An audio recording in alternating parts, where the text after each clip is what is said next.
There you are. Hi, everybody. Hello, hello.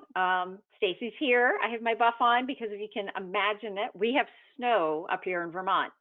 So we have a little bit of snow, but in honor of today too, I have my Community Cats podcast T-shirt on. And then obviously being in snow country, we have the buff, so I can do this when I go to the grocery store, which is probably not officially good, but I do use it every now and again because the mask sometimes is hard to fit with my hat and my headphones and all that other stuff. So, but everybody, hello, hello. I'd like to say hello to Kristen and Brian and Susie.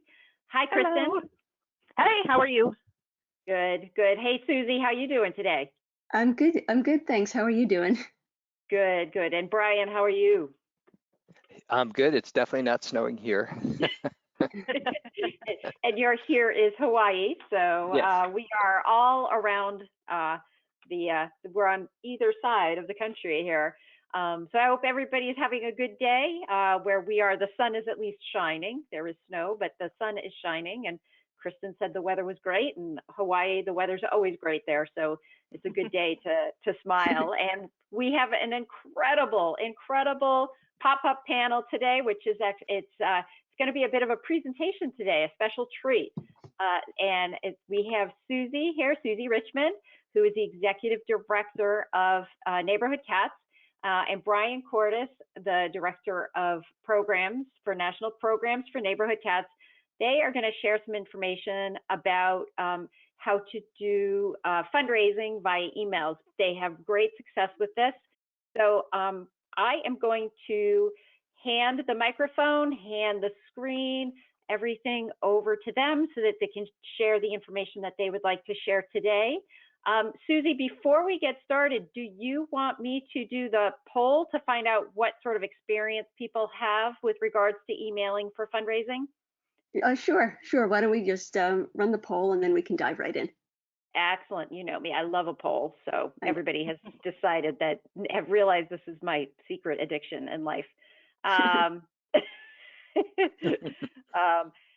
right, so this question is, we are going to launch the poll. How often does your group send out fundraising emails? So we're going to have people collect. For folks that are just tuning in too, feel free to introduce yourself in the questions box. We will do Q&A after the presentation, and we'll be able to chat and do some introductions at that point in time. So I'd love to hear from folks in the questions box. Make sure we know everyone who's in our virtual room. I'm going to close the poll and share the results.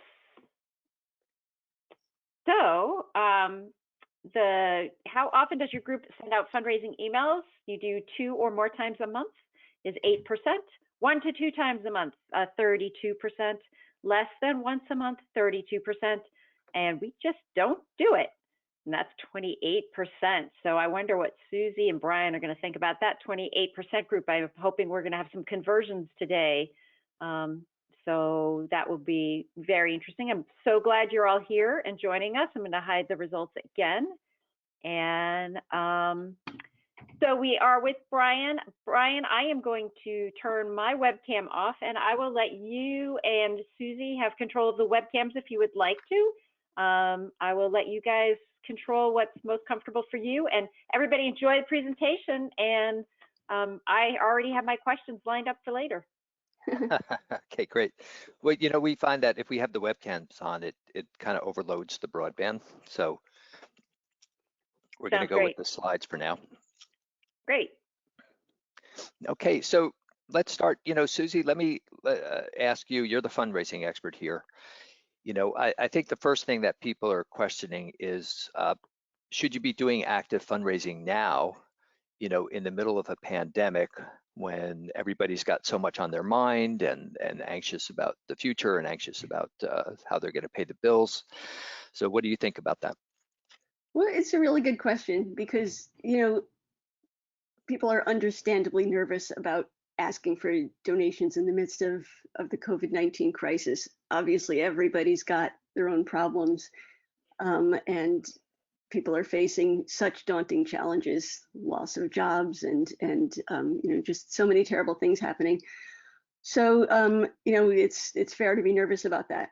All the bad stuff out there is true, but the good news is there's also a lot of good stuff out there, and this is actually a great time to be fundraising because people who care about your mission still care about it just as much, and they may be confined to their homes but they're keenly aware of the suffering around them, and they want to be part of doing something good in the midst of all this. They want to help, and they're looking to you to show them how to help, how to make a difference. So they can very well be valuing your mission more than ever.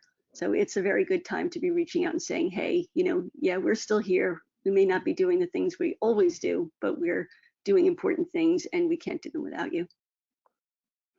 Yeah, I mean, people are looking for a sense of connection, and my experience of the email campaigns that we've done are that people are almost, it's like, I mean, obviously we're very grateful for them for the support, but they're also grateful to us for the chance to feel active, to feel connected, to feel like in the midst of all this horror, they're still able to do good.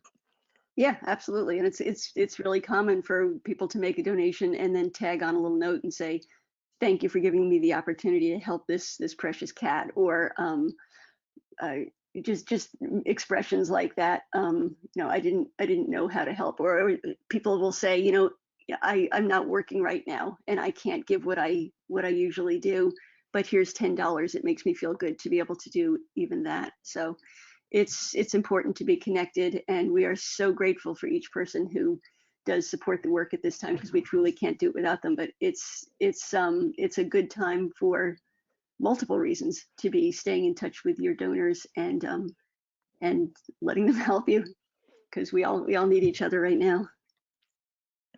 So let's talk about what are some of the, when you're fundraising at a time of crisis like it is now, what are some of the important things to think about in terms of what the subject matter is going to be when you're making an appeal? Okay, well, it's really important to fundraise on the things that you're doing now, not what you did before COVID-19 came and kind of turned us all upside down, and not what you're planning to do in the future whenever we get back to whatever normal will be. People are well aware that things are different now, and they're not going to blame you for not conducting your business the way you usually would. We're all community cat people, and we're not out there doing mass trappings, and people are not saying, well, that's just awful that you're not doing that. They understand that that's not possible. But what they don't want to hear is that you're sitting around waiting for things to get better so you can get back to work. So can you help us? Can you send us money so that we're ready when that happens? If you can't do the things that you usually do, then find something you can do and fundraise on that. It's also important to remember to communicate well, well and clearly, and we'll be talking obviously a lot more about that in just a little bit.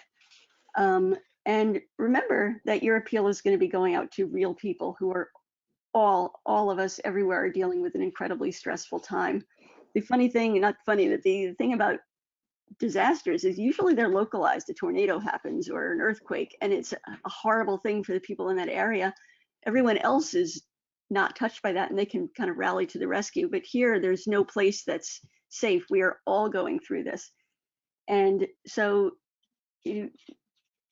it's just important to share the empathy that you do feel. Acknowledge, even if it's briefly, you don't have to go on and on, but just acknowledge even briefly that these are hard times, and that you care about your supporters, as people, who are sharing this experience.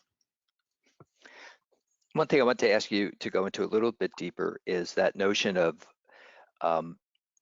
if you find something to do now, even if that means reinventing yourself. So, like, can you talk about what we're doing at Neighborhood Cats, since we're not, doing our normal organizing TNR projects and going out and trapping, and really our work is almost entirely centered around spay-neuter normally. So what have we reinvented ourselves as in order, first of all, to do something, and second of all, to kind of justify why donors should continue to support us? Yeah, well, as you say, our main function in life is usually to go out and trap those cats and get them to the clinic and get them fixed and stabilize the populations. And obviously that's not happening right now.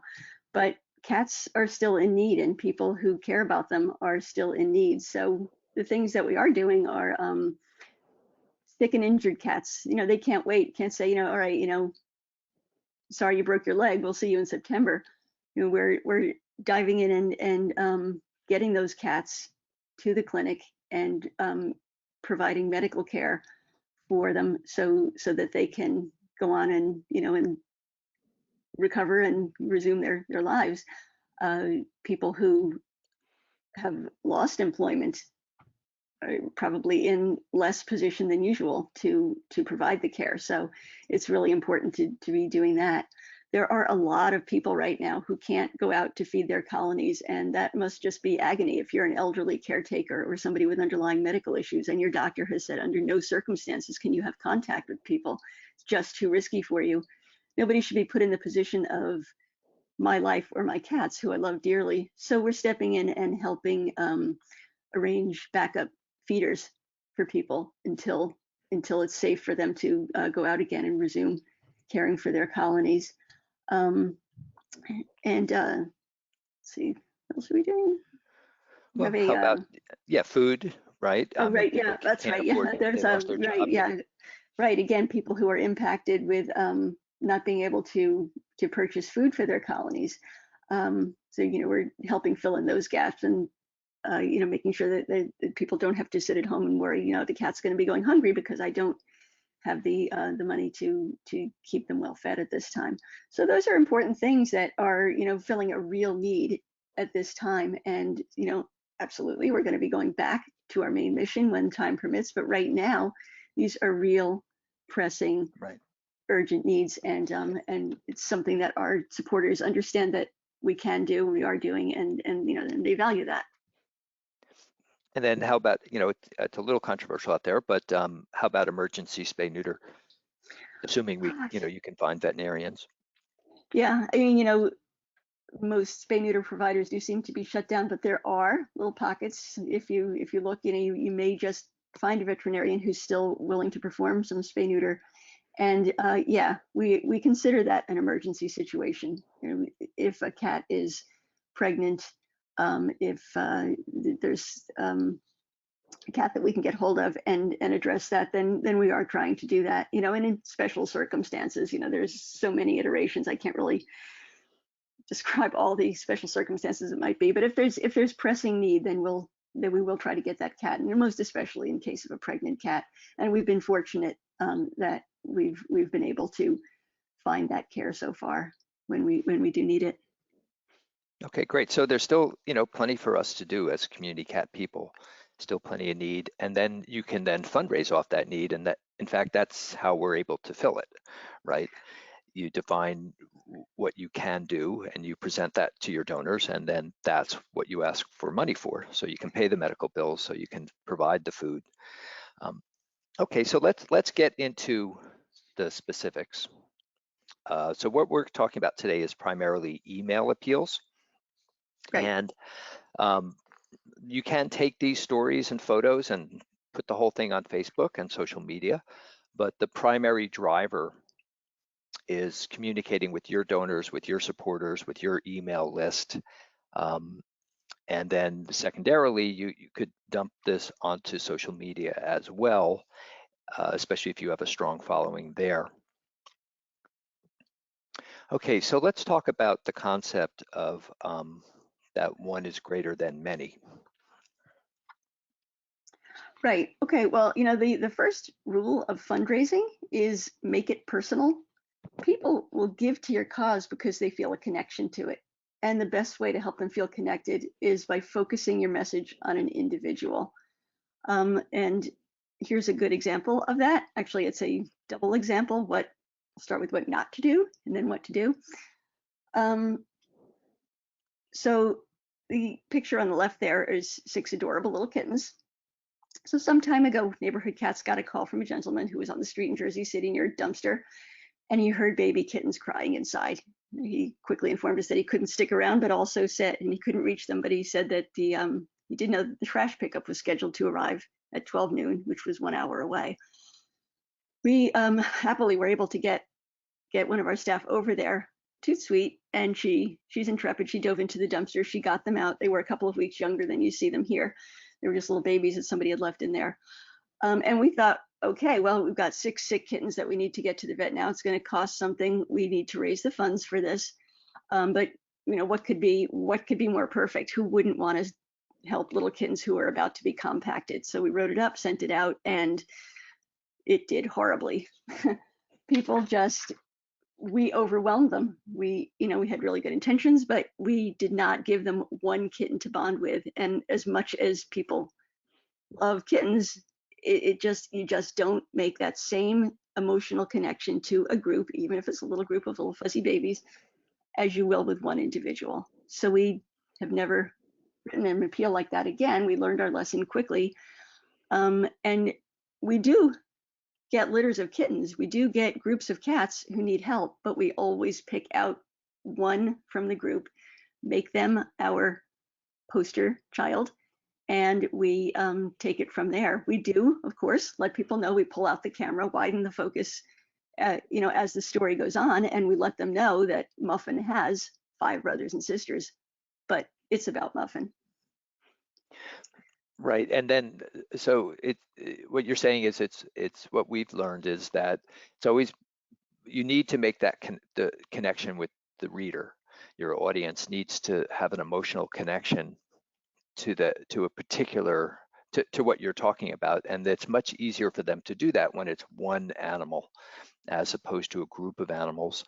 And talk about that in terms of like I see so many email appeals that start off with, we fixed 820 cats last year, and we found homes for 200 of them, and a lot of impressive work that has been done. But why doesn't that work? That kind of starting off with that kind of an appeal.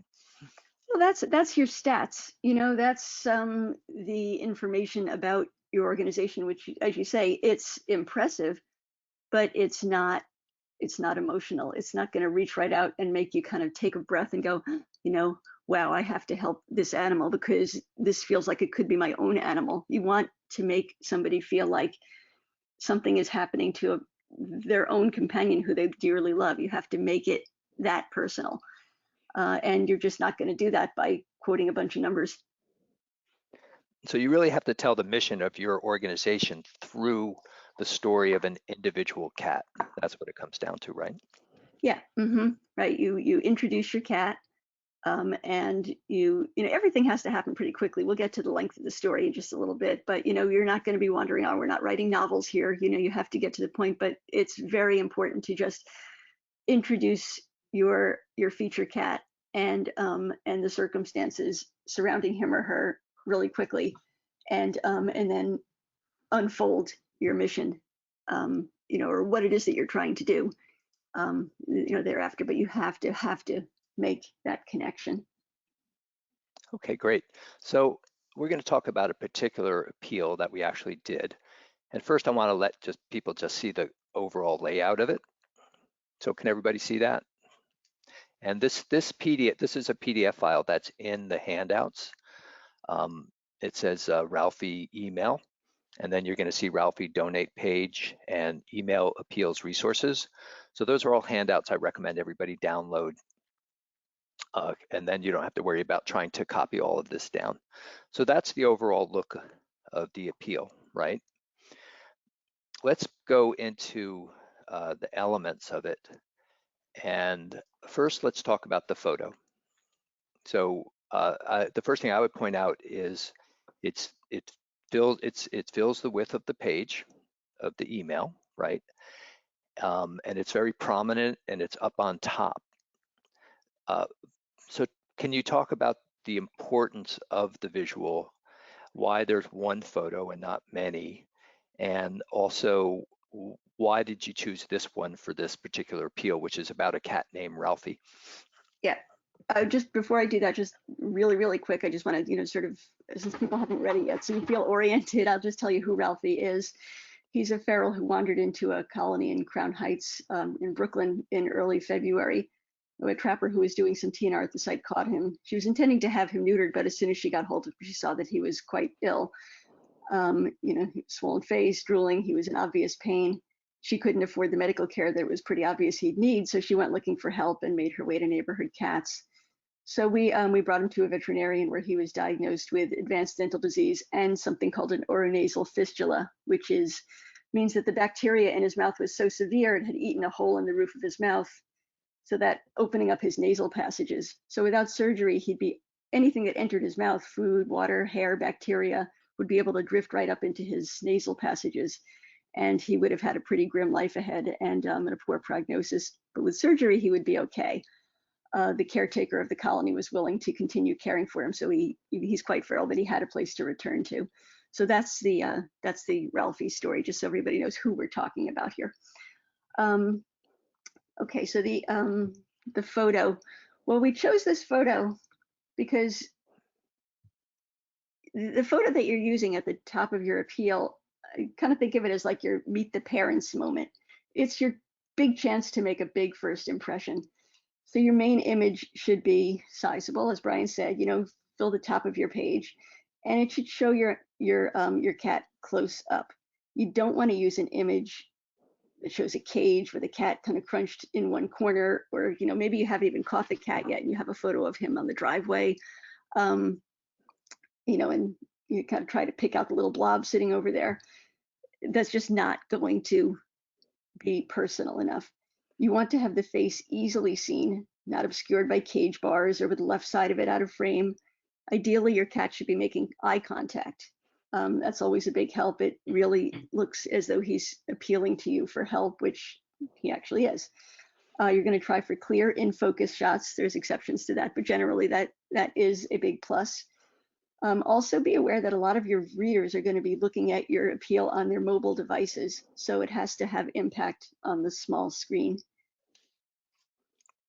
Yeah, that's an excellent point. That's a good reason for close-up, because they still on a every time you do an email appeal, before you send it out, you need to send a test and look at it on your phone and make sure it's working that way, and that the image is not too small. So yeah, and what importance do you think this visual has in terms of the appeal? Is it like 50% of the strength of it? Is it a little part of it? What do you think? Yeah, no, I think that the photo or photos, I'm sure people are wondering if we can use more than one. We'll get to that too, but your photos there, your lead photo, it's about half the battle. If you have some, like I said, a little fuzzy cat sitting in the distance on a driveway, there's a good chance you're just not going to get anybody's attention in the first place. And no matter how good your copy is, if they don't read it, it's not going to do you any good at all. So you really want that attention grabbing image. So this picture of Ralphie, it does the job that we need it to do. He's filling the frame, he's making eye contact. You can tell at a glance that he's sick, he needs help.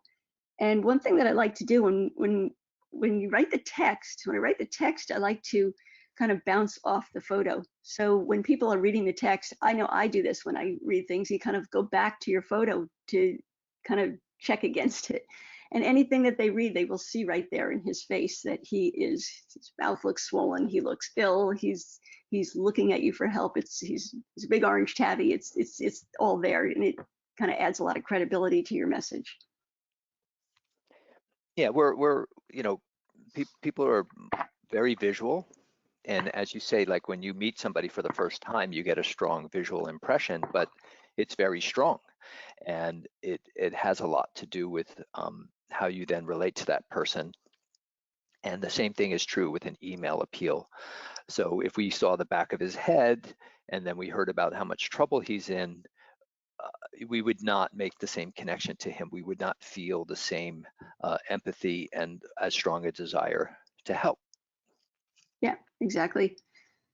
And Okay, great. maybe I'll just mention here, the idea of having additional photos. You can, we often do put in a second photo or even a GIF, which we find are very powerful, just a little snippet of video that Brian actually is our technical guy, and he turns them into these nifty little GIFs. They can be very, very, very helpful for telling your story, but they have a totally different job than your main photo.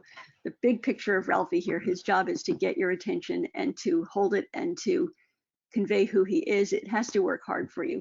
The other photos, which would be positioned down below, typically near your donation button, you're not going to have them interfering with the job of the first photo. It's going to come in later. It's going to reinforce the things that you're saying, but it's got to get out of the way of the first picture. Yeah, let me see if I'm in our MailChimp thing. I'd like to show that. So but on top there, you're not building a montage, right? No. It would be like the mistake we made with the 6 kittens. Right. Even if they're great pictures, it's just too many. Choose your photo, choose it carefully, and then stand back and let it do its job. So here's Garfield, right? So here's the big photo on top, and you can see that Garfield's got a pretty severe injury to his head, right? Now we couldn't get the eye contact that we wanted, so sometimes you have to do the best with what you've got, right? But you can see down at the bottom here, we were able to make a little GIF that did make that emotional connection. You can see that he was very hurt, his tail is injured, but he's lifting his head and asking for help. You can see the little tiny meow that he gives there, and that's in the the little story. meow is a heart tugger. And we position it at the bottom of the appeal, so it's not interfering with this main photo on top. You've read the story, you've heard about him, as Susie says, you'll have read about him lifting his head and asking for help, and there he is doing it. And notice it's right above the donate button. So it's like, it's a killer image if you can get something like this little bit of 2-3 seconds of movement. But it can be a still photo too, doesn't have to be a GIF. But I just want to really make that point that when you're looking at this, any second photo is well removed from the first, as you can see. So they're not interfering with each other. Instead, they're supporting each other in the appeal. Okay, so let's get back to Ralphie. We'll make Ralphie big again. And let's talk about the text. So that's the other 50%, right? Yeah. Mm-hmm. Okay. Yeah, you've got to have a good story. Okay, so are people out there on the phone? Because I'm going to read this quickly in case anybody's having trouble seeing it, or we have some people who may just be on the phone. It'll just take a couple of minutes, but we can't much talk about how to write this if we don't, let you know what's in it. So you could take a couple of minutes to read it, and meanwhile, I'll also do it myself. If you met Ralphie today, you'd want to scoop him up in your arms and hug him because the big orange tabby is sick and hurting, and in his sad eyes is a question. Will you help me? Ralphie is feral, so he can't be picked up, but with your support, we can help him and make him well again. 2 weeks ago, on a cold February day, Ralphie first appeared in a feral colony in Crown Heights. A volunteer trapper was able to catch him and planned to have him fixed before returning him to the colony. Then she saw the swollen face and the patchy soiled coat and heard an ominous rattle as the big cat struggled to breathe. With no money for urgent medical care, she contacted us, looking for someone to save him, and Neighborhood Cats answered the call. We brought Ralphie to our veterinarian and learned the poor boy has been in pain for a long time. He has advanced dental disease, so severe that bacteria and inflammation have eaten through the roof of his mouth, leaving a gaping hole.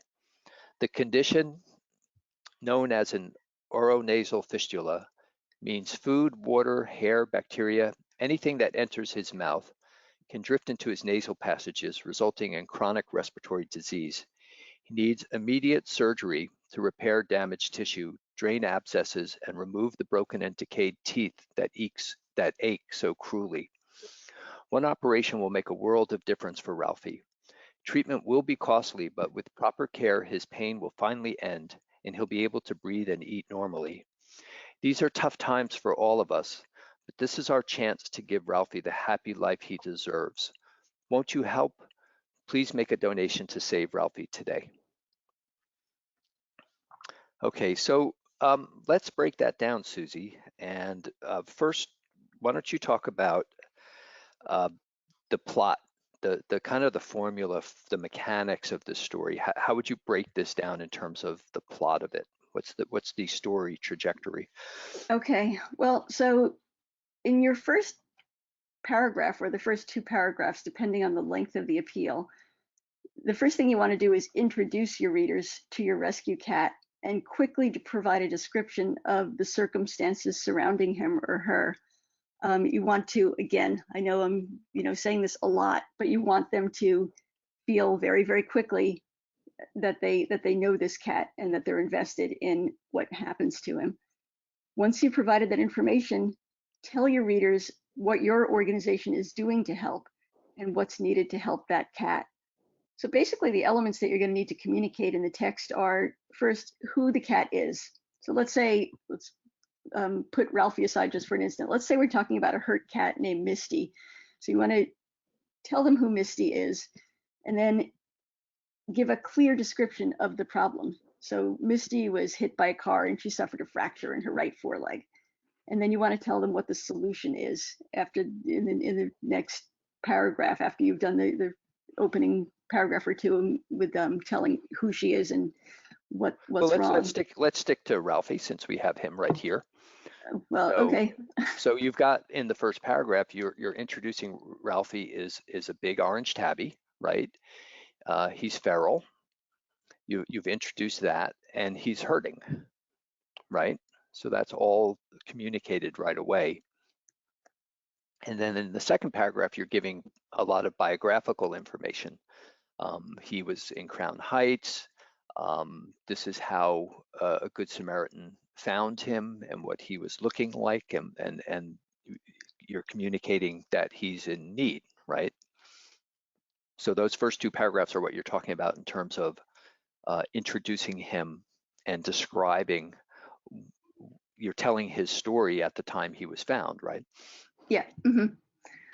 So, yeah, okay. So, yeah, in the very first thing we do is introduce Ralphie. The first line here is, very emotional and grabs you and kind of gives you a sense of who he is. Then we quickly move on to what his circumstances are, where he was, what was happening to him when he was found, what the problem looked like. And, so the reader quickly gets that information. Then we move on to what we're doing about it. So in the third paragraph, we're taking him to the veterinarian. And that's when we get our actual diagnosis, that, what the problem is that we're dealing with and what we have to fix here.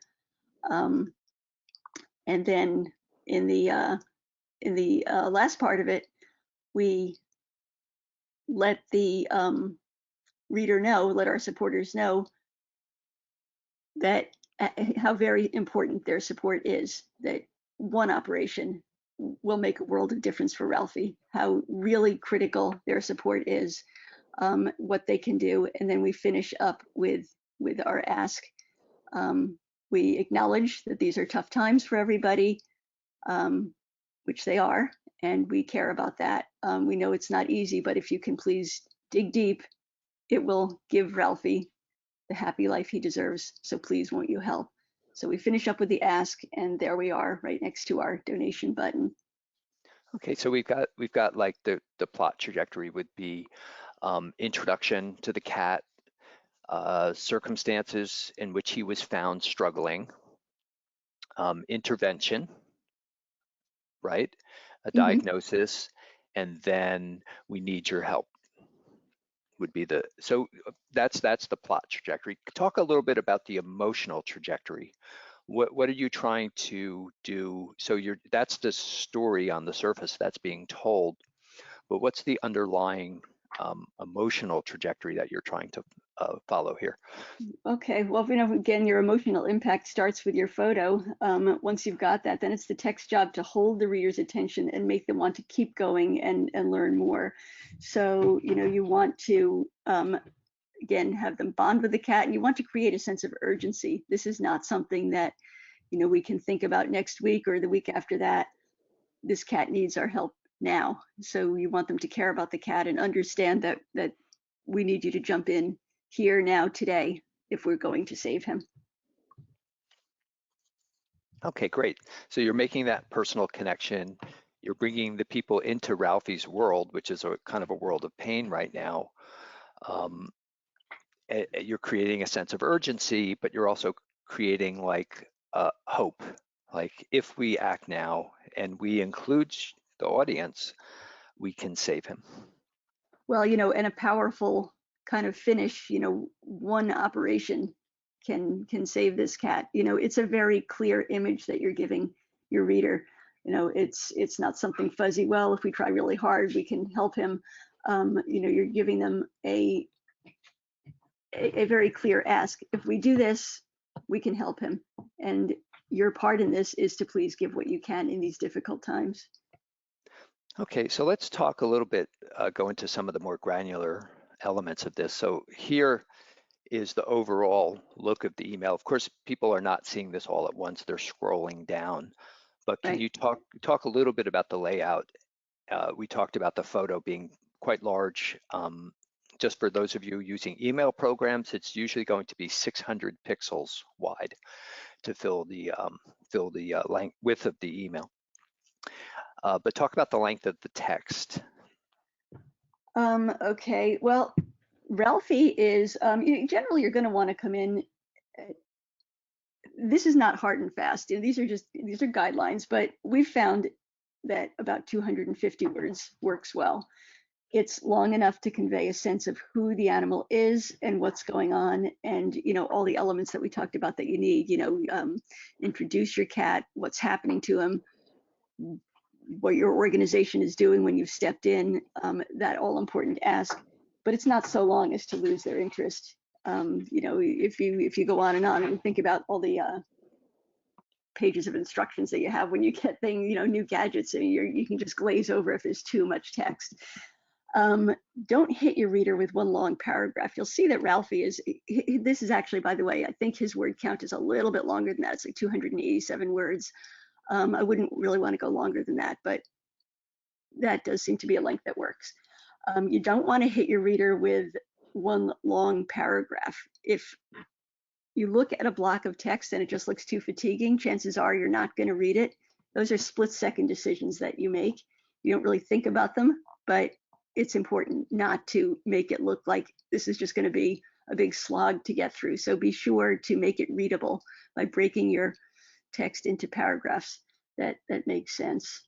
Okay, And great. then again, yeah, and then again, you know, you finish off positioned right near your donation button, which is where you're you know, trying to drive your reader in the first place. Okay, and let's talk about that donation button. Mm-hmm. So how come it doesn't just say like donate? How come it Well, you know, says? it can, but that's not quite as compelling. You know, again, we're trying to make this as personal as we can, and donate is just a more generic way of asking for that gift. If it says save Ralphie or help Ralphie or, you know, whatever you want to put, it makes it ties it directly to, if I give, I'm helping this little cat who now I care about. I've looked into his eyes, I've read his story, he's clutched at my heart, and if I hit this button, I'm saving Ralphie. Okay, And and then it's oh, I'm sorry. yeah, you're maintaining that personal experience Mm-hmm. rather than going into some kind of generic like, oh, you know, donate is sort of like give us money and we'll do what we think is best with it, which should be fine, but it's more compelling for donors to know, the more they know about what is going to happen with their funds, the more likely they are to give, right?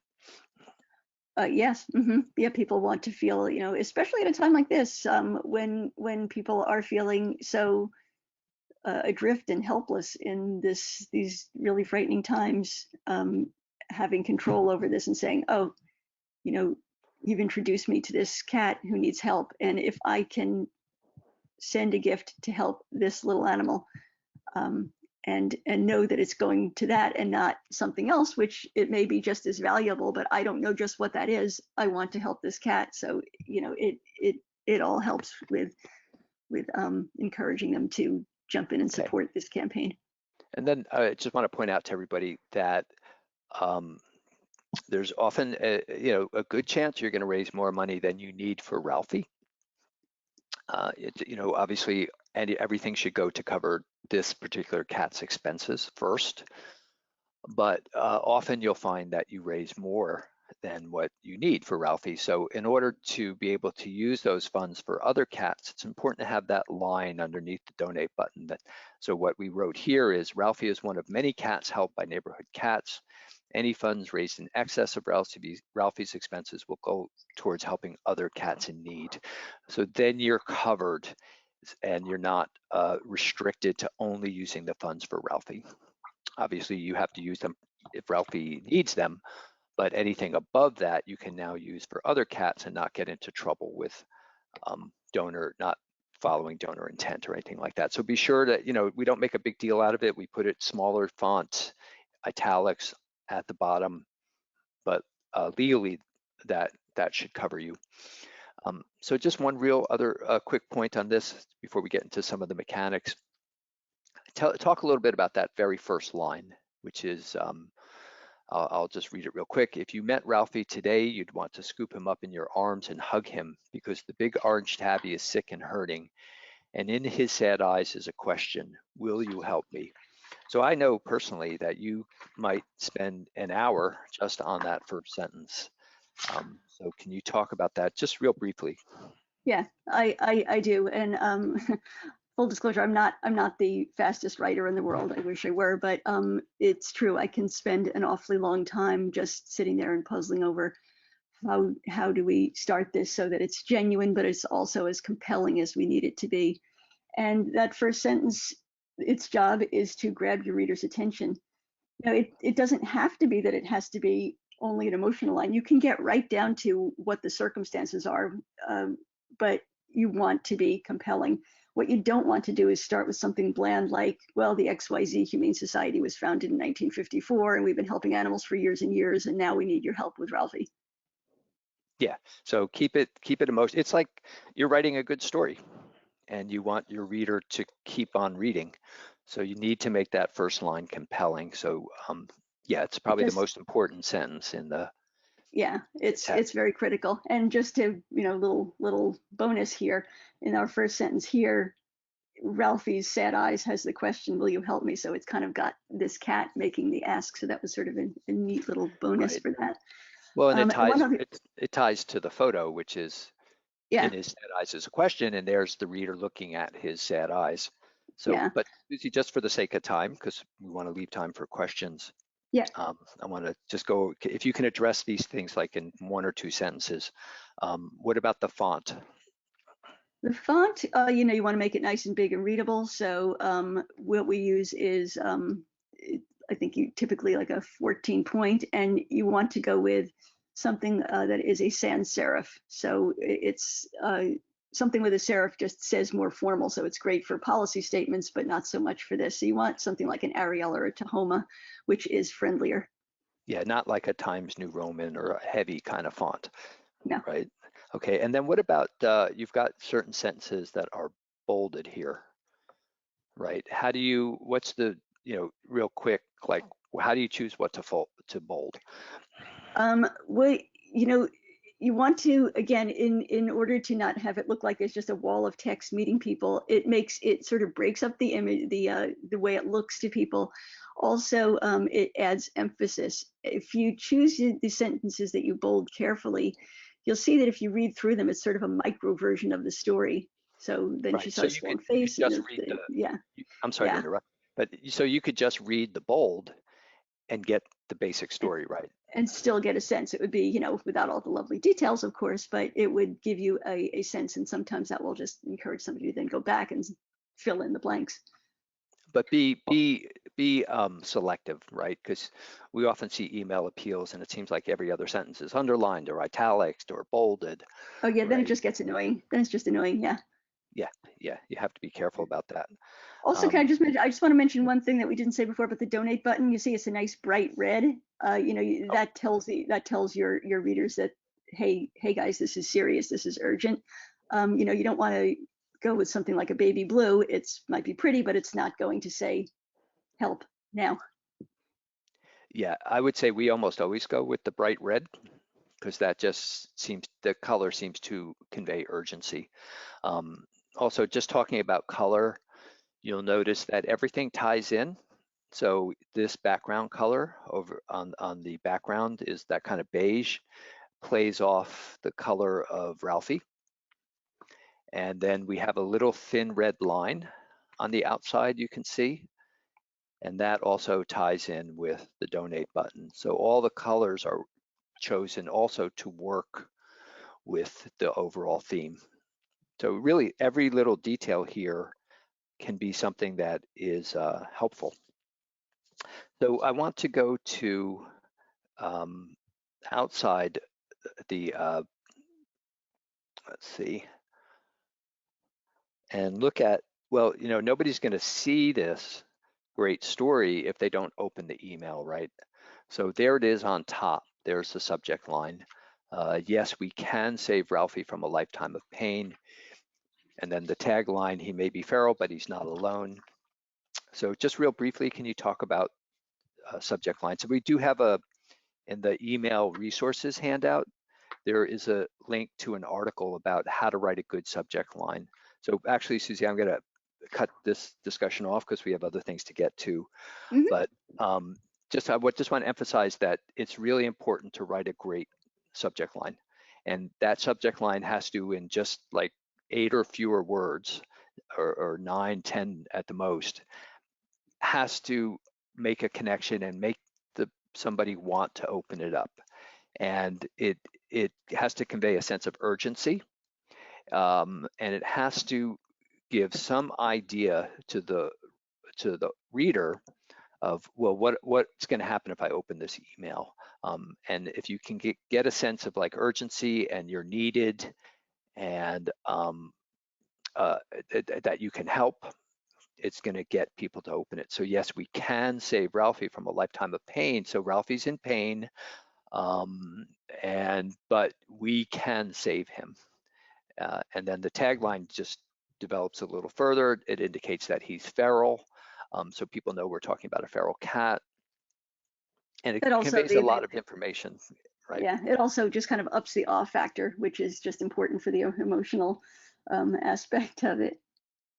Yeah, so you got to work on. Just think about. I'm sorry, I just want to say, just if everyone think about how many emails we all get every day, it's overwhelming. So you need to just kind of cut through the clutter. Yeah. Okay, so do read that article about subject lines. It's very helpful. There are things you shouldn't do. You should never put an exclamation point in. You should never use certain words like urgent, because they end up sending your email into the spam folder. So do read up about that. So in terms of email programs, these are the two that are most popular. Constant Contact, which has plans starting at $20 a month, and MailChimp, which is my personal favorite. It's free up to 2,000 contacts. Once your email list gets larger, it's about $50 a month. But hopefully at that point, you're raising enough money to more than pay for that expense.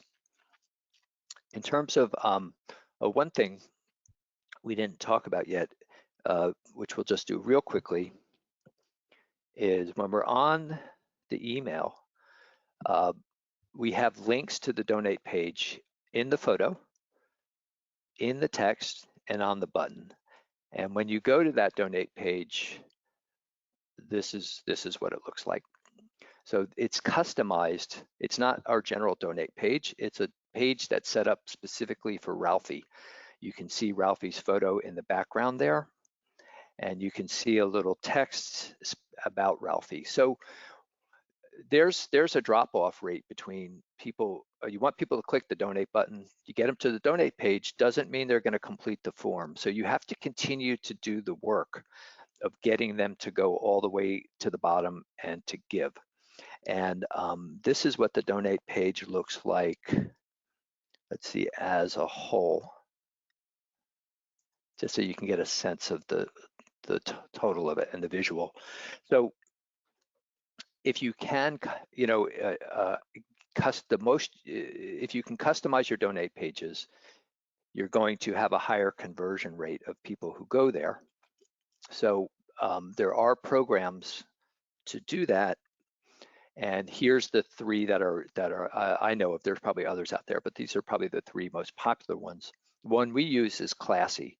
That's $500 a month. That's one of the more expensive ones, but you are going to get what you pay for. So you can put a photo on the back of your donation page like this in Classy. You can customize all the colors. You can give it a really powerful visual look, and almost all the elements in here are customizable. As you get to these other programs, let me put this as a full page. You can do less and less, but there's still some customizable. It's still better than just having a generic, every time somebody goes, it looks the same donate page. So Network for Good has plans starting at $200 a month and Donor Perfect for $89 a month. And then all of these are more than just you can build donate pages. You can build all sorts of campaigns and peer-to-peer fundraising. You can do donor management. You can keep all your donor records in there. You can generate all sorts of reports and analytics. They're very sophisticated, and really we use them they go hand in hand with the email programs that we talked about earlier. So okay, you know, at this point, Stacy, I think we can open it up for questions.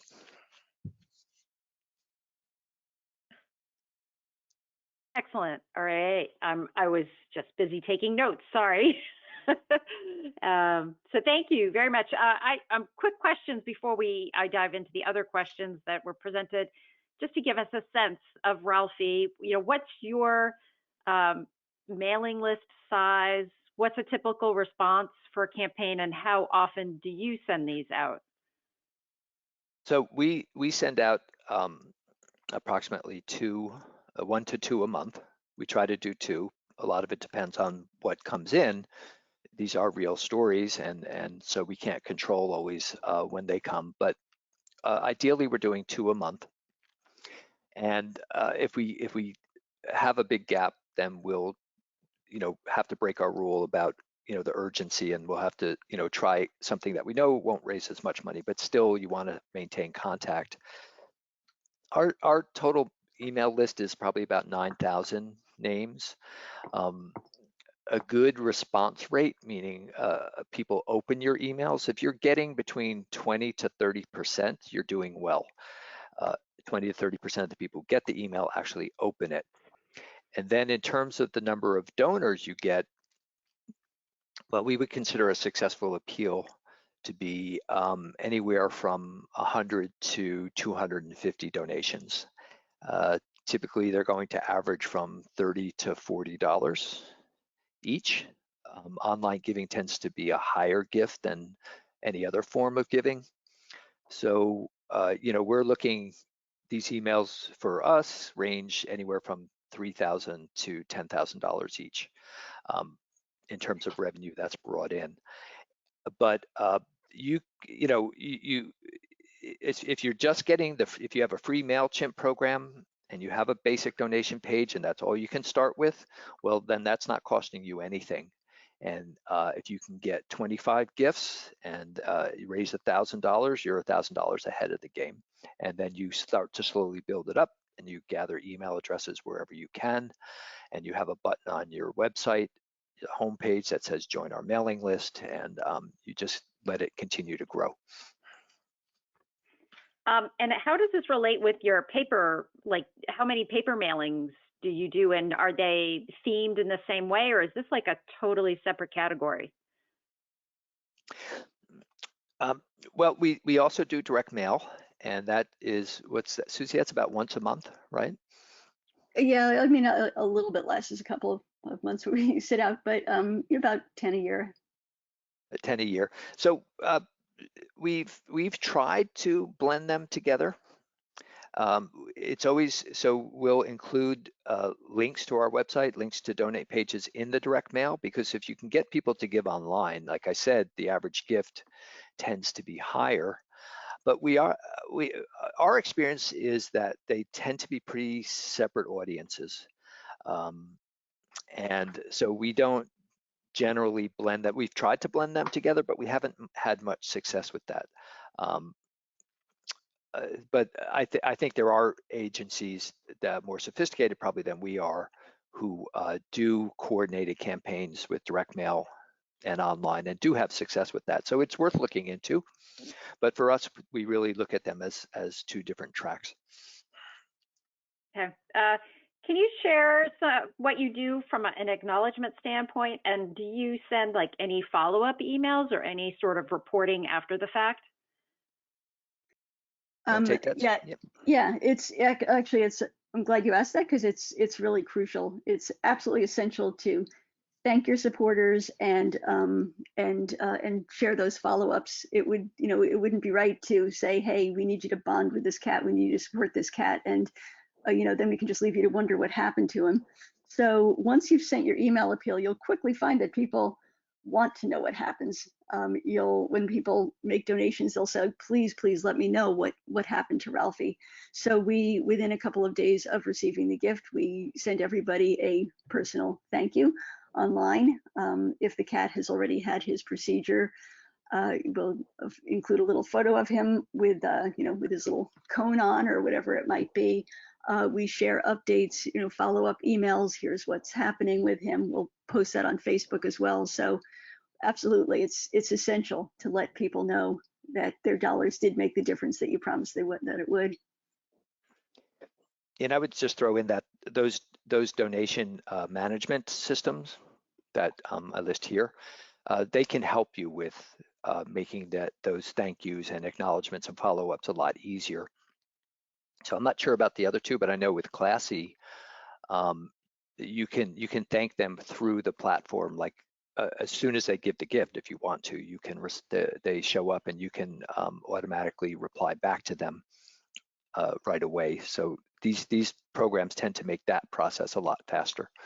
And I'd also say when people make their gifts, they'll often, it shows how personal people feel that this is. They'll share their stories with you and say, my cat had the same procedure, or I lost my 18-year-old last week and this is in his memory, or whatever it might be. And this gives you that opportunity to acknowledge that to them. I hear you, I'm so sorry for your loss, or I'm so glad that your cat had the same surgery and is feeling better. Thank you for letting us know that.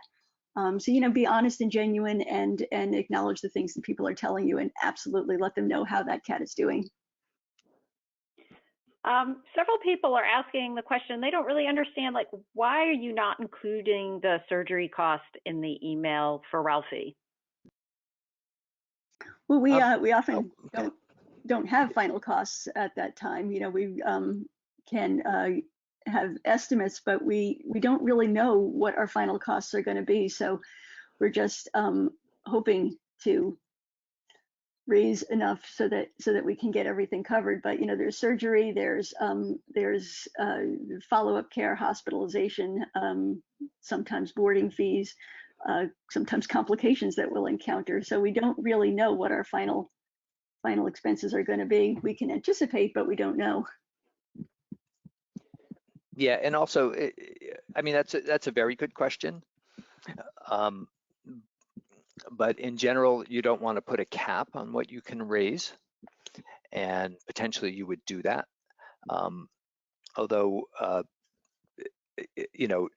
if you're not doing this on a page that has a counter and stuff, then people aren't really seeing the total of what you're raising. So you could put the funds in there, but we haven't found that that's necessary, and we try to stay away from, that's kind of a dry detail.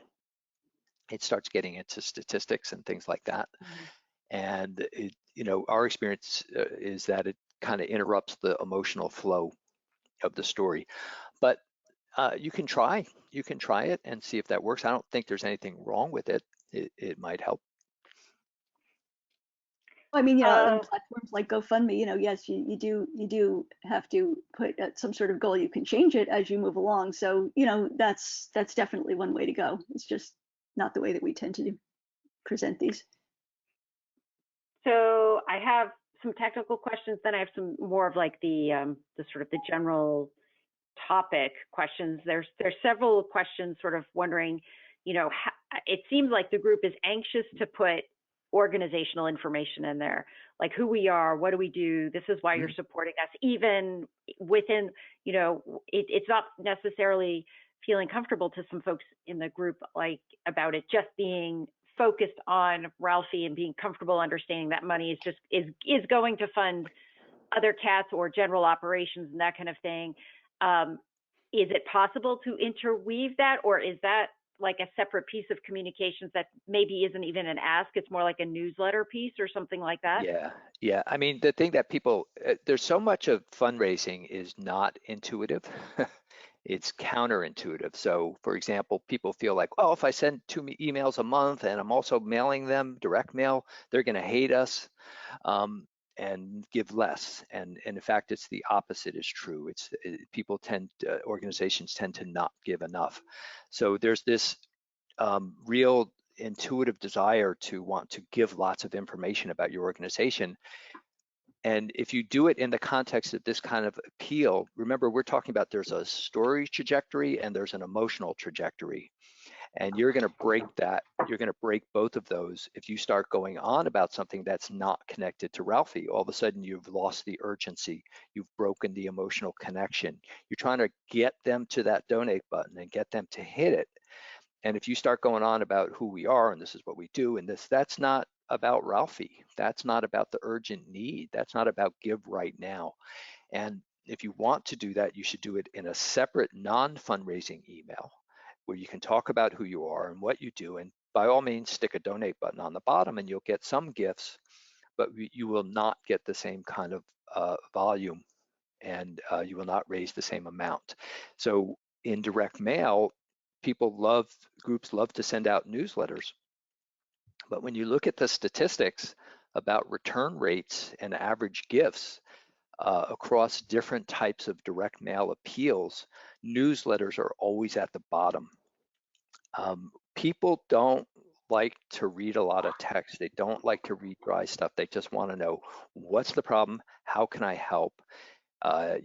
They can go look at your webpage if they want to learn more about your organization. Also, a lot of the people that you're emailing already know about your organization. You don't need to convince them about who you are and what you do.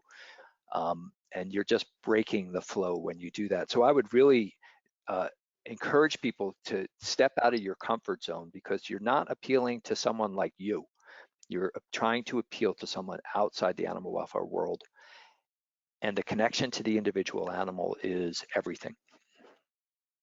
No, Great. it is good to send emails that focus on something else so that you are in contact with your supporters and not asking for an urgent thing every time, so that they do learn that you're going to just provide them with information about what you do or about an event or whatever it might be.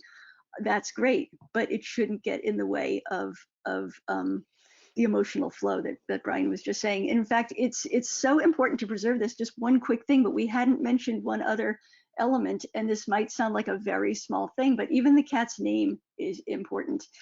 If you have a name that's too hard to say or is going to trip people up in some way, in full disclosure, Ralphie did not start off as Ralphie. He was presented to us as Raphael, and that is a little bit hard.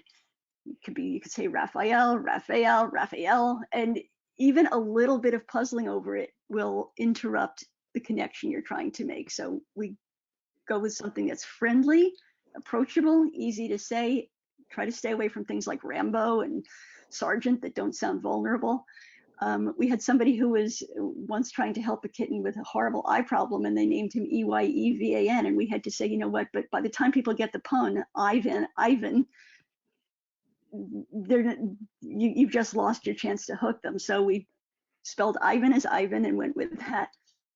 So anything you can do to protect getting your message out to people in just a straightforward way is what you really need to do.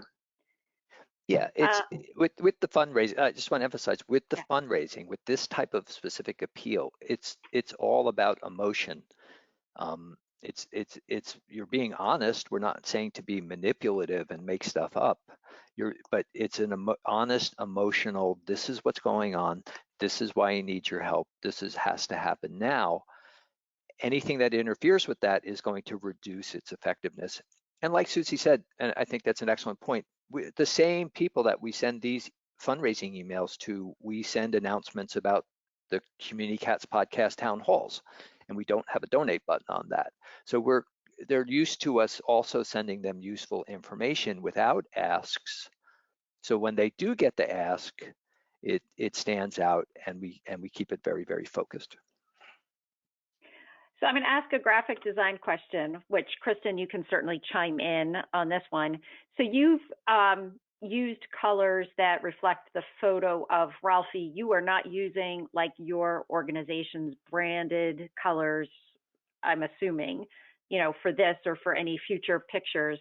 So basically it's the logo and then it's just using any colors. It's not necessarily branded colors to the organization. Yeah, I mean, that's definitely an aesthetic choice. But yeah, so normally our logo is, if you go to our website, it'll be more bluish and purplish in color. But we felt like purplish for this appeal would be distracting and a bit jarring, so we changed it to black. And you can see color-wise that fits the flow of it. So it's really an organizational decision, but if our organizations were bright blue and yellow, those colors would be too positive. They would be too in your face, and they would take the focus away from the photo. We want Ralphie to be the visual epicenter of, the focal, sorry for that, that's a terrible choice of words. We want him to be the focal point. That's where we want everybody's eyes to zoom to. And anything that's going to distract from that is a negative. So we try to use the colors and the graphic design to support that. Okay, so we've gone over a little bit of time, and I do have two final questions. And I'm going to make sure that there are some other questions in here. I'm going to make sure that they get sent directly to Susie and Brian, and they can respond directly. The two other questions that I want to make sure we get out there. One is, it seems like a lot of these emails land in a person's spam email. Do you know of any tricks to encourage that email to land in the inbox versus spam? Well, that's all about the subject line, and that's about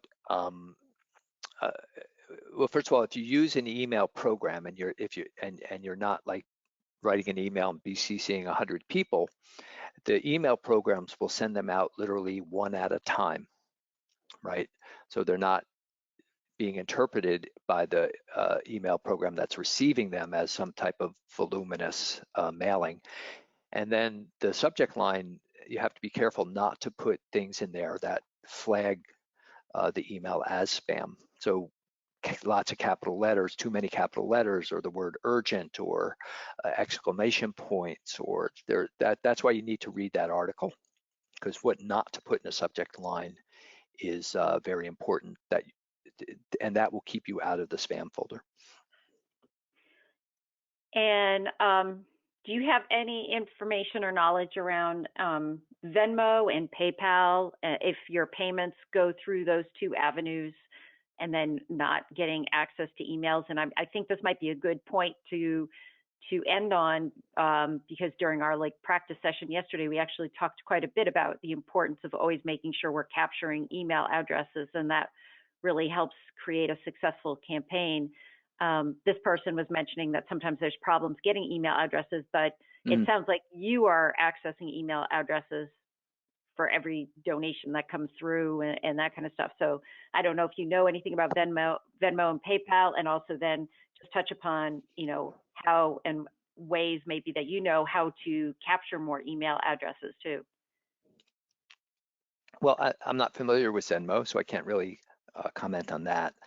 But I would say that programs that do not share contact info, like GoFundMe, is highly problematic that way. So we don't use that platform anymore. Also, they take 10% of whatever you raise, and then they funneled the money through PayPal, and then you have a hard time getting any of the donor contact information. So the way around that is you need to have your own donor management system. So even that if you can afford only Donor Perfect, it's worth it. It's an investment, whether it's $89 a month or $500 a month. If you use those programs well, the rate of return is going to be far, it's going to be 10, 20, 30, 50 times whatever you invest if you do it well. And that way I mean, that donor contact information is worth as much as the gift. So I would really discourage people from using any type of payment system where you're blocked from that, and instead invest in a donor management system where you have full access to everything.